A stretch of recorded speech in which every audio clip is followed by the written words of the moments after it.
는 교회론에 대해서 살펴보고 있습니다. 벌써 일곱 번째 시간인 것 같습니다. 자, 지난 시간에는 우리가 이제 교회가 세상 속에서 이제 복음을 선포하고 거룩한 삶과 선한 행실을 통해서 다른 것이 아니라 하나님의 영광을 드러내야 한다라고 우리가 배웠습니다.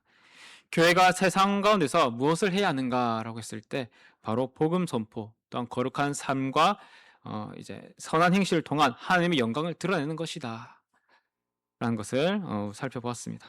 자, 그런데 우리가 이 말씀을 듣고 세상 가운데 나아갔을 때 얼마나 이 말씀을 가지고 이 말씀을 실천했습니까? 이 사명을 감당하는 것이 결코 쉬운 일은 아닙니다. 왜냐하면 믿음을 지키다가 손해로 보기도 하고 또한 선을 행한다고 하지만 사람들이 이 선을 고맙게 여기기보다는 오히려 비난하기도 합니다. 이처럼 그리스도인으로 산다는 것이 그리 만만치 않은 것 같습니다. 오늘 본문에 나타난 히브리서의 수신자들 역시 어려움 가운데 있었습니다. 그들은 과거 믿음 때문에 비방과 환난을 당했고 자신의 소유를 빼앗기기도 했습니다. 처음에는 믿음으로 잘 견뎠습니다. 그러나 고난이 계속되자 점차 그 믿음이 조금씩 약해지기 시작합니다. 그래서 어떤 사람들은 교회 모임에서 떨어지고 하나님을 떠나고자 하려는 움직임도 포착되는 것 같습니다. 이처럼 사람은 어려움을 만나면 현실의 어려움 앞에서는 아무 힘을 쓰지 못할 때가 많습니다. 또한 그 어려움이 너무 크다면 그 어려움을 피하려고 합니다. 그런데 그 어려움 피하는 것이 하나님이 아니고 또 다른 사람도 아니고 오히려 하나님과 사람으로부터 멀어지려 합니다. 마음의 문을 닫고 혼자서 견디려고 합니다. 그러나 오늘 본문은 우리에게 그러한 어려움이 있을 때 결코 혼자 견뎌내라고 말하지 않습니다. 오히려 성경 말씀은 우리가 하나님께 함께 나아가자, 우리가 소망을 굳게 잡자, 서로 돌아보자라고 말씀하고 있습니다. 이 시간 우리가 이 말씀을 통해서 교회가 어떻게 어려움을 이겨내는지 함께 잠깐 살펴보도록 하겠습니다. 첫 번째로 교회는 어떻게 어려움을 이겨냅니까? 첫 번째로 교회는 하나님께 나아감으로 어려움을 이겨냅니다. 우리 19절과 20절 말씀을 우리 한번 함께 읽어보겠습니다. 시작! 그러므로 형제들아 우리가 예수의 피를 힘입어 성소에 들어갈 담력을 얻었나니 그 길은 우리를 위하여 휘장 가운데로 열어놓으신 새로운 살 길이요 휘장은 곧 그의 육체니라. 아멘. 구약시대의 지성소 앞에는 휘장이 놓여 있었습니다. 이 휘장이 지성소 앞에 놓여 있으니까 사람과 하나님 사이를 가로막고 있었습니다. 죄인인 인간이 자신의 힘과 자격으로는 이 거룩하신 하나님께 나아갈 수 없다라는 것을 보여줍니다. 그러나 예수님께서 십자가에 달려 돌아가 죽으실 때 성전에 있던 그 휘장이 어떻게 되었습니까? 쭉 찢어졌습니다. 위에서부터 아래까지 쭉 찢어졌습니다. 하나님과 죄인 사이를 가로막았던 그 장막이 이제 무너진 것입니다. 예수님의 몸이 찢기고 피를 흘리심으로 죄인이 이제 하나님께 나아갈 수 있는 새로운 살 길을 얻게 되었습니다. 그러므로 우리가 하나님께 나아갈 수 있는 것은 우리의 노력이나 우리의 자격에 의한 것이 아니라 오직 예수님의 피를 힘입어 하나님께 나아간다라는 것입니다. 자, 그런데 하나님께 나아가는 게 무슨 의미가 있을까요? 21절 말씀을 우리 한번 함께 읽어보겠습니다. 시작! 또 하나님의 집 다스리는 큰 제사장이 계심에 우리에게는 하나님의 가는 길이 예수님을 통해서 열렸습니다. 그런데 하나님께 나아가는 길만 열린 것이 아닙니다. 그곳에는 하나님의 집을 다스리는 큰 제사장도 계신다라고 말씀합니다. 그분이 바로 예수 그리스도입니다. 예수님께서는 십자가에서 구원을 이루셨고 이제 인간이 하나님을 만날 수 있게 이렇게 연결할 수 있도록 하셨다라는 겁니다. 자, 그리고 우리를 내버려 두신 것이 아니라 부활하시고 승천하셔서 지금도 큰 제사장으로서 하나님의 집을 다스리는 큰 제사장으로서 우리를 다스리시며 우리를 중보하고 계신다라는 것입니다. 그렇기 때문에 이어지는 22절 말씀이 이렇게 기록되어 있습니다. 우리 함께 읽겠습니다. 시작. 우리가 마음의 뿌림을 받아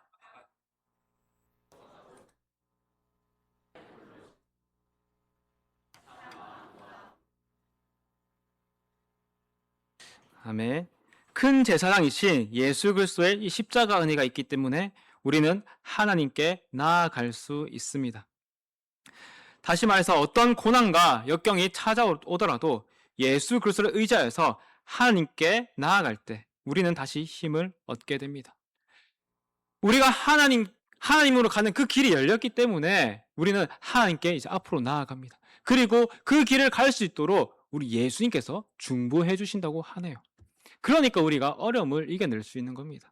신앙의 길, 하나님께로 나아가는 그 모든 길 가운데 어려움이 찾아오고 역경이 찾아오지만 그 가운데 큰 제사장이신, 다른 번역을 보면 위대한 제사장이 되어 있습니다. 위대한 제사장이신 예수 그리스도께서 우리를 중보하신다. 그러니까 우리는 어려움을 이겨낼 수 있다라는 겁니다. 사랑하는 성도 여러분, 예수님의 피를 힘입어 오늘도 우리는 하나님께 나아가고 있습니다. 어떻게 나아가고 있습니까? 예배하고요, 기도하고 찬양함으로써 하나님께 한 발짝 한 발짝 나아갑니다. 그런데 그 길을 나아갈 때 평탄하게 가지던가요? 우리가 예배할 때 늘 예배가 평안하고 예배가 늘 아무런 방해 없이 이루어지던가요? 내 안에 싸우고 있는 이 사탄의 권세들이 있고 또 내가 기도할 때, 내가 찬양할 때는 어떻습니까? 나를 방해하는 그런 요소들이 있다라는 것입니다. 그럴 때 우리 예수님께서 우리를 위해 중보해 주십니다. 예수님의 피를 힘입어 오늘도 우리는 하나님께 예배하고 기도하며 찬양할 수 있습니다. 그러므로 어려움을 만났을 때 신앙생활을 하면서 만난 그 어려움 가운데 우리는 다른 것이 아니라 예수님을 의지하여서 하나님께 나아갈 수 있어야 합니다. 기도할 힘이 내게 없더라도 예수님을 의지하여서 하나님 앞에 나아가야 하고, 마음이 무거워서 예배 자리에 나오기 힘든 마음이 있을 때도 예수님을 의지하여서 하나님을 예배한 자리를 지켜야 합니다. 예수님께서 우리의 어려움을 아시고 우리를 중보하십니다. 특별히 우리가 본문에서 주목해야 할 단어가 있습니다. 한글 번역에 보니까 참 마음과 온전한 믿음으로 하나님께 나아가자라고 되어 있습니다. 여기서 나아가자는 원어로 보면 어떻게 되냐면 나는 나아간다 이것이 아니라 우리가 나아가야 한다. 우리라는 표현이 있습니다. 우리. 1인칭 단수가 1인칭 복수로 되어 있다는 거죠. 교회가 함께 나아가야 할 길이 바로 하나님 앞이라는 것입니다. 내가 나아가자고 하지 않고 우리가 나아가자라고 성경은 말씀합니다. 어려움을 만날수록 예수의 피를 의지하는데 나 홀로서가 아니라 우리 모두가 함께 그 길을 나아가야 한다라는 것입니다. 두 번째로, 교회는 어려움을 어떻게 이겨낼 수 있습니까? 교회는 소망을 붙듦으로 어려움을 이겨냅니다. 우리 23절 말씀을 함께 읽겠습니다. 시작. 또 약속하신 이는 미쁘시니 우리가 믿는 도리의 소망을 움직이지 말며 굳게 잡고. 아멘. 본문은 우리에게 무엇을 잡으라고 하고 있습니까? 지금 소망을 잡으랍니다. 소망을. 우리가 믿는 도리의 그 소망을 잡으라고 얘기합니다. 여기서 말하는 소망은 결코 막연한 기대가 아닙니다. 내가 하나님을 신앙하다 보면 언젠가는 잘 되겠지. 모든 일이 잘 되겠지. 지금보다는 나중에 형편이 나아지겠지. 이런 막연한 소망이 아닙니다. 이런 바람을 성경은 결코 소망이라고 얘기하지 않습니다. 성경에서 말하는 소망은 무엇보다도 확실한 소망입니다. 반드시 이루어질 것을 소망이라고 얘기를 합니다. 특별히 무엇입니까? 하나님께서 자기 백성을 구원하시겠다고 하는 그 약속, 반드시 너희를 구원하겠다는 그 약속, 구원 주시겠다는 그 약속이 바로 우리의 소망이 됩니다. 하나님께서는 죄인을 용서하시고 자기 백성을 끝까지 지키시며 예수 그리스도를 다시 보내어서 구원해 주겠다고 우리에게 약속하셨습니다. 여기에 우리의 소망이 있는 것이죠. 이 약속에 우리의 소망의 근거가 있다는 것입니다. 자, 그렇다면 우리가 어떻게 이 소망을 확신할 수 있을까요? 하나님의 약속이 도대체 어떤 것이길래 우리가 이것을 끝까지 신뢰할 수 있을까요? 23절 말씀 다음 거 한번 우리 색칠한 것만 함께 읽겠습니다. 시작. 약속하신 이는 믿으시니. 감사합니다. 자, 우리 약속하신 이가 믿으시답니다. 우리에게 구원을 약속하신 그분이 믿으시답니다. 믿으다라는 표현. 잘 사용하지 않는 표현. 오늘날 현재는 사용하지 않는 표현입니다. 근데 믿으다라는 것을 찾아보면 무엇이냐면 이제 신실하다, 믿음직스럽다라는 겁니다. 약속하신 그분이 신실하시고요, 믿음직스럽습니다. 그러니까 우리가 이 소망을 신뢰할 수 있다라는 겁니다.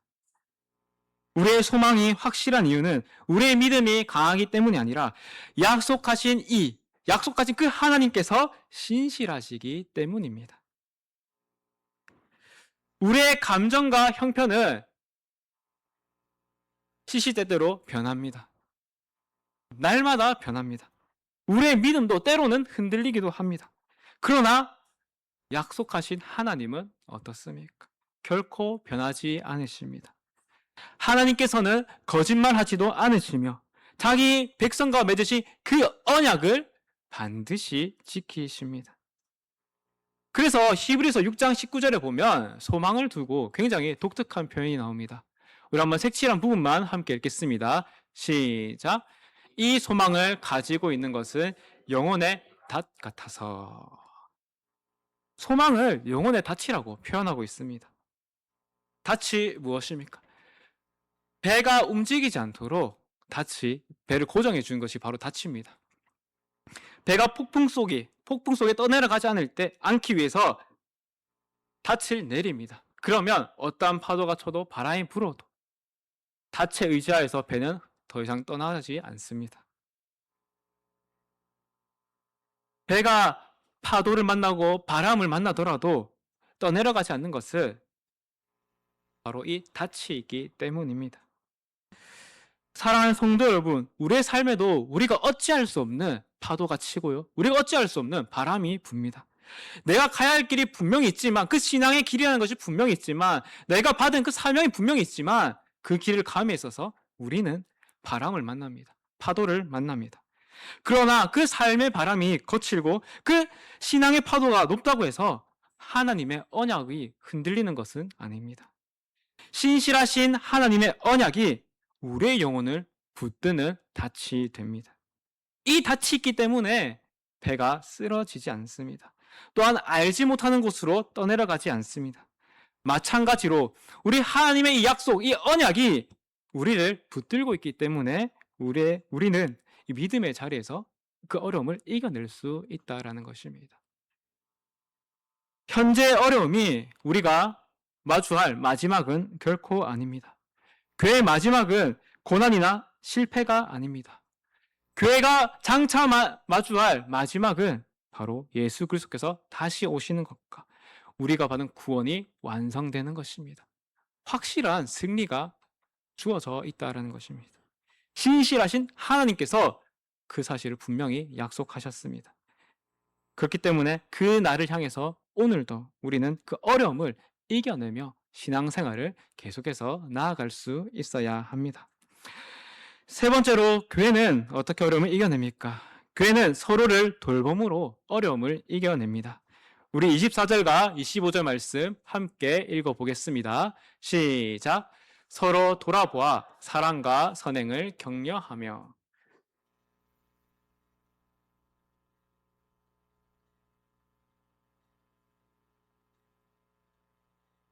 아멘. 서로 돌아보라고 말씀하고 있습니다. 돌아본다는 것이 무엇입니까?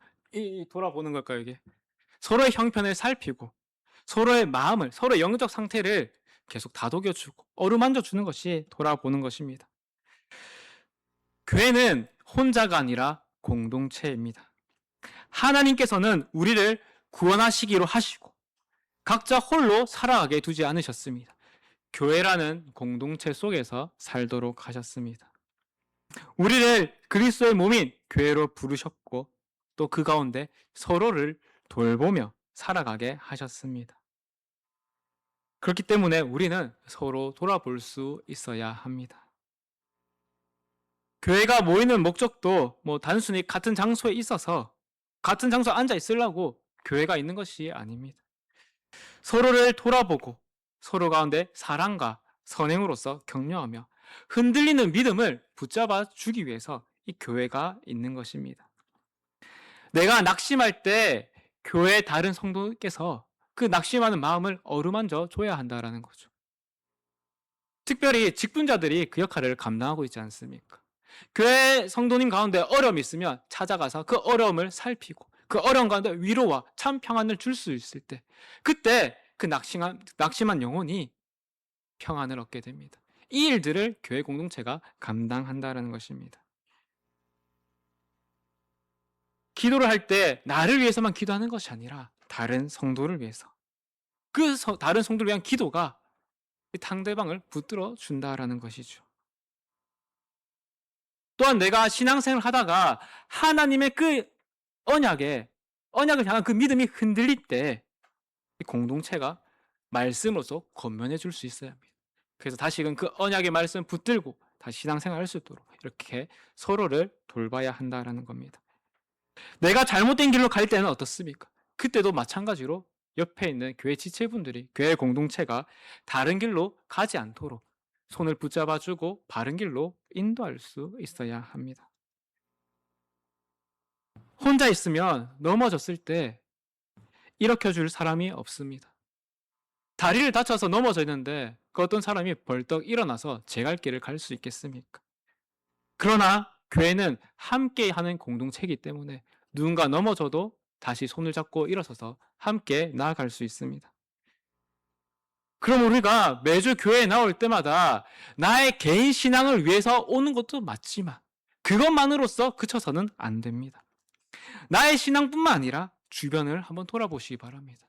내 옆에 있는 학생, 내 옆에 있는 자녀, 내 옆에 있는 성도님은 과연 오늘 말씀 가운데 어떤 은혜를 받았는지, 그 말씀 가운데 어떤 권면을 받았는지, 이런 걸 늘 돌아볼 수 있어야 합니다.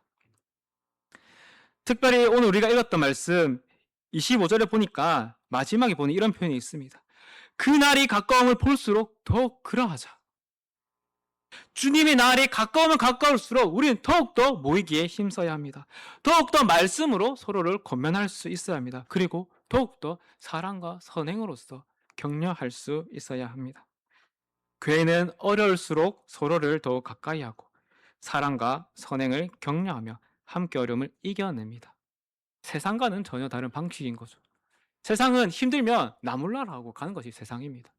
제 갈 길을 가는 것이 세상입니다. 그러나 하나님의 교회, 그리스도의 몸된 교회는 그것이 아니라 서로 붙잡아주고 함께 가는 것이 교회입니다. 이제 말씀을 맺겠습니다. 그리스도의 몸인 교회라고 해서 어려움이 전혀 없지는 않습니다. 그러나 그 어려움 속에서 혼자 무너지도록 버려진 공동체도 아닙니다. 교회는 먼저 하나님께 나아감으로써 그 어려움을 이겨냅니다. 또한 교회는 하나님의 언약을 붙들고 그 소망을 붙들므로써 어려움을 이겨냅니다. 또한 교회는 서로를 돌봄으로써 어려움을 이겨냅니다. 세상은 어려움을 혼자 이겨내라고 말합니다.